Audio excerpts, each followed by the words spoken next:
우크라이나에는 비밀 무기가 있습니다. 이전에 본 적도 없고 완전히 치명적인 이 무기는 크림반도에서 러시아에게 지옥을 선사하고 있습니다. 이 반도는 푸틴의 통제 아래 있어야 하지만 이 무기가 크림 육상 회랑에 계속해서 떨어지며 그곳을 지옥으로 가는 고속도로로 만들고 있기 때문에 그 통제력은 그 어느 때보다 약해 보입니다. RR-280은 무덤이 되어버렸습니다. 크림반도의 해방이 꿈에서 필연으로 변하며 이제 점령 준비가 끝났습니다. 이 모든 것은 모르리건 덕분입니다. 신화를 아는 사람들은 모르리건이 켈트 신화에서 전쟁과 운명, 그리고 아마도 가장 중요한 변화의 여신이라는 것을 알고 있을 겁니다. 우크라이나는 러시아의 10년 넘는 크림반도 불법 지배 후 그곳에서 변화를 이루려 하고 있습니다. 아무도 우크라이나가 다시 손댈 수 있다고 생각지 않았던 그 영토의 운명을 바꾸려는 것입니다. 모리건은 단순한 이름이 아니라 하늘에서 전달된 메시지입니다. 이 메시지는 이제 우크라이나가 크림반도를 고립시키고 앞으로 있을 해방을 준비하는 전략에서 중요한 역할을 하고 있습니다. 우리는 크림반도 육상 교량 공격 소식을 몰랐습니다. 이제 우리는 모두 412 네메시스 여단 덕분임을 압니다. 여단은 페이스북에 모리건 드론의 기능을 보여주는 영상을 공개했습니다. 이 중거리 무기로 우크라이나는 러시아 점령군의 크림반도 주요 보급로를 타격할 수 있습니다. 군수물자가 불타오르고 있습니다. 주요 보급로들이 사용할 수 없게 되고 있습니다. 전쟁의 여신이 하늘로 올라가 러시아에 큰 혼란을 일으키고 있습니다. 네메시스 여단은 드론 개발에 중요한 역할을 했기에 이 드론을 공개하기에 완벽한 부대입니다. 유나이티드 24 미디어는 모리건이 네메시스 여단과 공동 개발되었다고 보도했으며 이는 크림반도를 탈환하기 위한 특별한 목적으로 설계된 드론임을 시사합니다. 네메시스 여단은 러시아 후방 타격에 필요한 것을 잘 압니다. 모리건은 그에 맞게 만들어졌습니다. 최대한 치명적으로 설계되어 점령지 도로를 지옥으로 가는 고속도로로 만들기 위해 제작됐습니다. 이제 그 결과는 누구나 볼 수 있습니다. 네메시스 여단이 공개한 영상에는 모리건 드론이 R280 노보로시아 고속도로를 따라 러시아 군용 트럭에 불타는 분노를 퍼붓는 장면이 담겨 있습니다. 드론에서 촬영 영상을 볼 수 있어 이 드론들이 일반 전선용보다 더 긴 사거리의 FPV 드론임을 알 수 있습니다. 이 영상은 모리건을 잠깐 보여주지만 비밀이 드러날 만큼 자세하지는 않습니다. 하지만 하이라이트는 공격 장면입니다. 우리는 모리건이 목표물을 정확히 조준해 제거하는 모습을 반복해서 봅니다. 네메시스 여단은 이 드론을 게임 체인저라 부르며 사실 반박하기 힘듭니다. 우크라이나가 손에 쥔 것은 러시아가 크림반도를 장악하기 위해 의존하는 핵심 생명선을 파괴하는 드론입니다. R280 육상 교량이 이미 무용지물이 되고 있습니다. 우크라이나는 러시아의 크림반도 물류를 먼저 고립시킨 뒤 해방시키려는 전략을 쓰고 있습니다. 이제 R280에 널려있는 군용 차량에 불타는 잔해들은 모건이 상징적인 만큼이나 효과적이라는 것을 보여줍니다. 우리는 크림반도에서 변화가 시작되는 걸 봤고 모건 덕분에 그 변화가 우크라이나 전역으로 확산될 수 있습니다. 하지만 그 이야기에 앞서 지금까지 모건 드론에 대해 무엇을 알고 있는지 물어야 합니다. 그 답은 거의 없습니다.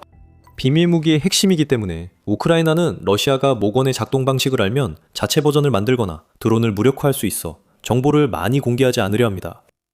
하지만 우리는 이 드론이 최고의 기동성을 위해 설계되었으며 이를 통해 러시아가 점령지에 배치한 주요 군사 자산을 대상으로 후방 차단 임무를 수행할 수 있다는 사실은 알고 있습니다. 그리고 네메시스 여단 덕분에 이 드론이 우크라이나 국방부와 무인 시스템 부대가 함께 추진하는 작전 중심을 확대할 새로운 중거리 무기 개발 계획에 포함된 것도 알고 있습니다. 네메시스 여단은 추가 정보를 공개하지 않겠다고 했습니다. 여단은 이것이 위험 없이 말할 수 있는 모든 세부 사항이며 나머지는 우크라이나의 중거리 타격이 계속 효과적으로 작동하려면 비공개로 남아야 한다고 밝혔습니다. 이 드론에 대한 추가 정보는 네메시스 여단이 공유한 영상 분석으로만 알 수 있습니다. 이 드론엔 FPV 기능이 확실히 있습니다. 영상에서 모르리건 드론이 목표물을 향해 다가가며 앞을 촬영하는 모습이 보여 조종사가 개입한 것으로 추정됩니다. AI와 자동 조준 기능 포함 여부는 확인되지 않았습니다. 모르리건의 화력이 어느 정도인지는 알 수 없지만 전차와 군용 차량을 파괴할 만큼 강력한 것은 확실합니다. 가끔 네메시스 여단에서 공개한 영상에서는 드론이 일으킨 폭발이 포착되는데 그 폭발 규모로 볼 때 모르리건은 일반적인 FPV 드론에 들어가는 약 3kg 정도의 폭약보다 더 많은 폭발물을 탑재하고 있는 것으로 보입니다. 그래서 모르리건은 전선에 널려있는 다른 드론들보다 더 강력한 타격을 가합니다. 아직 얼마나 강력한지는 확인되지 않았으며 비즈니스 인사이더는 네메시스 여단 영상을 분석해 추가 정보를 얻으려 합니다. 비즈니스 인사이더는 모르리건의 비행 준비 초기 영상에서 드론 길이가 약 5피트로 보인다고 전했습니다. 이 드론은 2개의 꼬리 날개와 뒤로 젖혀진 날개가 있으며 활주로 없이 이륙할 수 있는 점이 흥미롭습니다. 이 드론이 슬링샷이나 레일 같은 장치에서 발사되는 모습은 우크라이나의 큰 이점입니다. 이로써 모리건은 거의 모든 곳에서 발사 가능해 우크라이나 드론 조종사들이 굳이 노출된 활주로를 찾지 않아도 됩니다. 마지막으로 사거리가 있습니다. 우크라이나가 모리건으로 타격 중인 RR280 고속도로는 우크라이나가 어디를 타격하느냐에 따라 전선에서 약 80에서 100km 떨어져 있습니다. 이 고속도로는 러시아 로스토프나돈에서 시작해 마리우폴, 멜리토폴을 지나 크림반도로 이어집니다. 따라서 최소 120km 사거리로 추정됩니다. 그러나 현재 우리가 아는 건 이뿐입니다. 지금 추격전이 시작됐고 RR280 고속도로는 러시아의 육상교통 생명줄에서 군용 차량이 파괴되는 지옥으로 변하고 있습니다. 이것이 크림반도에 어떤 의미가 있을까요? 곧 그 질문에 답해드리겠습니다. 하지만 그 전에 여러분은 지금 밀리터리 쇼를 시청하고 계시다는 점을 잠깐 상기시켜드립니다. 이 영상에서 유익한 정보를 얻으셨다면 우크라이나의 최신 무기와 전략에 대한 저희의 추가 분석을 놓치지 않도록 구독해주시기 바랍니다. 자, 크림반도입니다. 푸틴은 2014년에 불법적으로 합병한 이 반도에서 지금 꽤 심각한 문제들을 안고 있습니다. 러시아가 우크라이나에 대한 우월성을 상징한다고 여겼던 이 지역이 이제는 모건과 중급 드론 세대 전체가 러시아의 군수물자를 파괴하며 사냥터로 변해버렸습니다. 지금 이 순간에도 모건은 마리우폴에서 크림반도까지 군수 사냥을 벌이고 있다고 네메시스 여단이 선언했으며 지난 몇 주 동안 RR280을 따라 러시아 터럭과 주유소 수십 곳을 이미 파괴했습니다. 그 육상회랑은 러시아 군수물자가 죽으러 가는 블랙홀로 변해버렸습니다. 이제 그 길을 지나는 차량은 복수의 여신 이름을 딴 드론의 표적이 될 수 있어 그곳은 지옥으로 가는 고속도로가 되었습니다. 이 고속도로를 따라 러시아 군수물자를 타격하는 우크라이나의 전략이 효과를 내기 시작했습니다. 2024년 6월 4일 뉴보이스 오브 우크라이나에 따르면 우크라이나 아조프 여단이 푸틴 침공 후 러시아가 점령한 마리우폴에 복귀했다고 발표했습니다. 4월과 5월의 반복된 공격으로 이 부대는 해당 거주지 상공을 효과적으로 장악했습니다. 우크라이나군은 지상으로 침투하지는 않았지만 그럴 필요도 없습니다. 마리우폴 상공을 장악한 우크라이나는 RR280으로 가는 길이 열려 그 고속도로를 지옥으로 만들 수 있었습니다. 멜리토폴과 크림반도 사이의 짧은 도로 구간에서는 5월 한 달 동안에만 최소 17차례 러시아의 연료 및 군용 트럭에 대한 공격이 있었습니다. 크림반도의 세바스토폴 시에서는 이미 연료 배급제가 시행되고 있으며 크림 육상 회랑을 따라 이동하던 연료가 불타면서 한 사람당 20리터로 제한되고 있습니다. 유럽 정책 분석 센터, 즉 세파는 더욱 주목할 만한 수치를 내놓았습니다. 분석에 따르면 우크라이나가 크림 육상 회랑에 트럭 125대 이상을 타격했으며 그중 대부분의 차량이 5월에 파괴된 것으로 나타났습니다. 세파는 이 작전의 장기적 결과가 심각하나 현재 정량화할 수 없다고 밝혔습니다. 또한 남부전선과 크림반도에 대한 러시아의 군수 지원이 대부분 육로로 이루어진다고 덧붙였습니다. 도로와 철도가 중단된다면 피해는 불가피합니다. 그리고 그게 바로 요점입니다.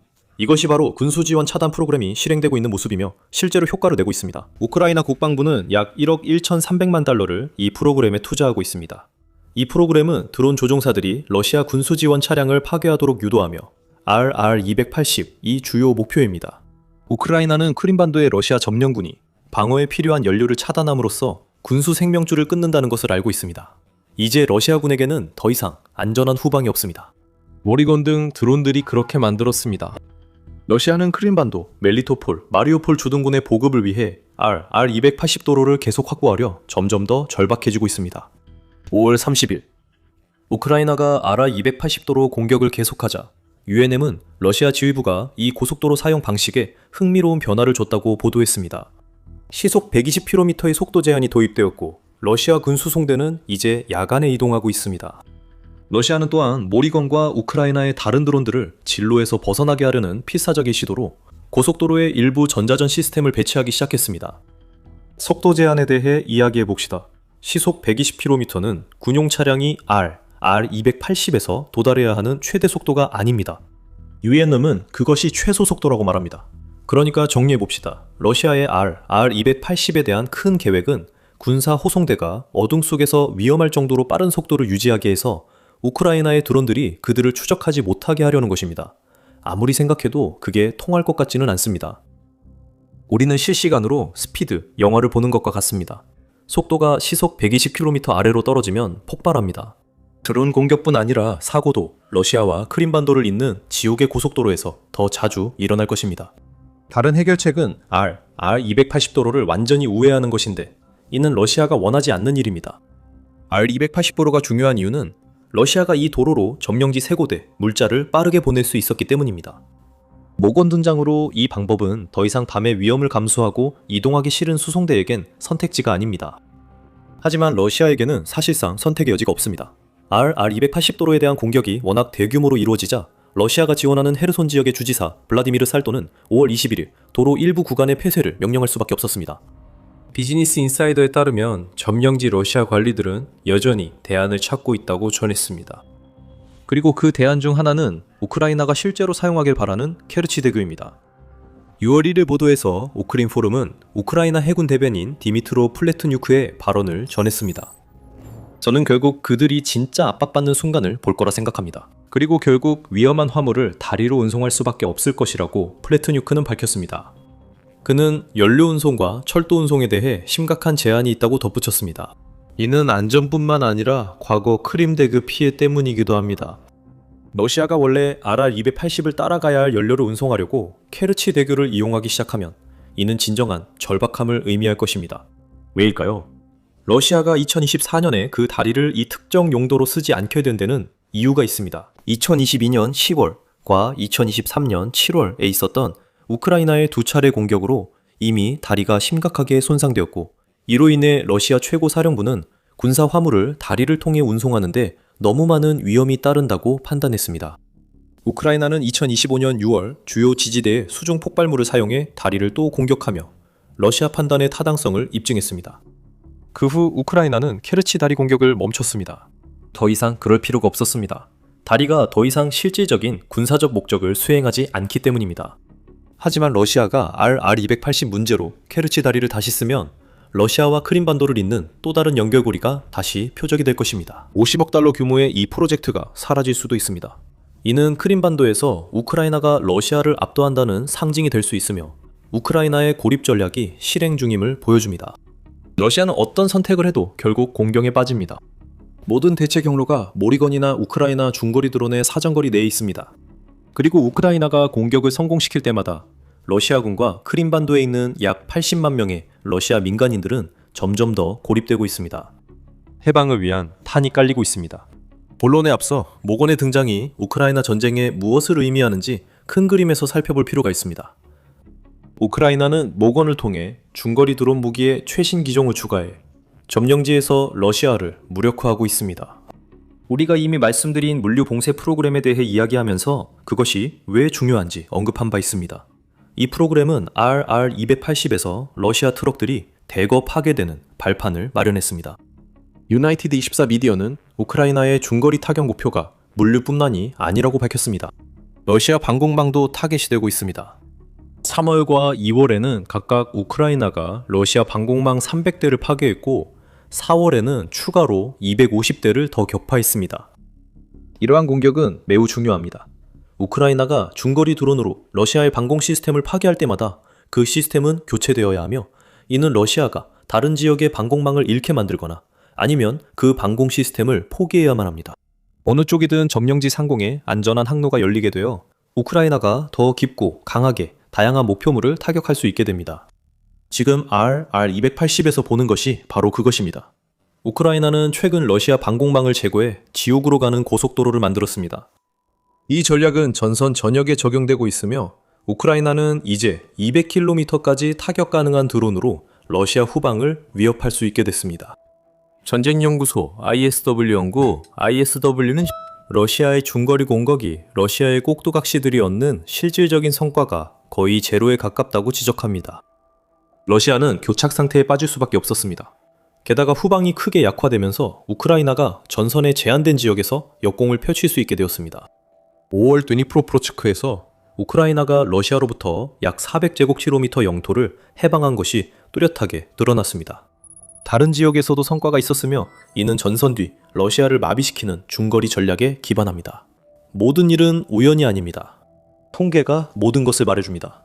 뉴 보이스 오브 우크라이나에 따르면 오픈소스 정보 분석 결과 우크라이나가 러시아 후방에서 1000건이 넘는 위치가 확인된 타격을 수행한 것으로 드러났습니다.